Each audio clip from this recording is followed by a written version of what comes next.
Yo, what's up mga par? Dito tayo sa palengke ngayon. Sa may Bagumbong. Interviewin natin si ate para sa ano niya. Sa tindahan niya. Bumili kasi kami ng pansit bato. Si ate nahiya, umalis. Si kuya na lang. Anong oras kayo nagsasara dito?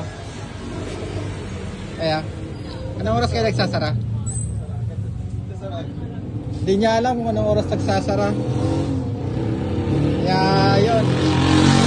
Bumili tayo ng pansit bato para lutuin natin ito mamaya. 1 kilo kaya?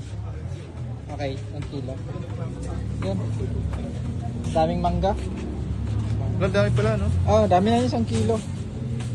Tapos nahaluan namin ng ano to, 200? Ay, 120? gulay.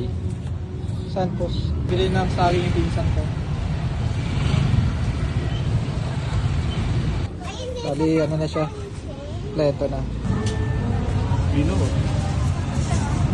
Magay ka sa vlog. Uy na lang ulam namin. Yan lang. Uy na lang ulam namin para complete ricados na. Kasi, Magkano kilo? 390. 390. Yan lang Pat. Tapos na kami mamili. Kompleto na yung ricados natin. Kaya mamaya lulutuin na natin. Let's go.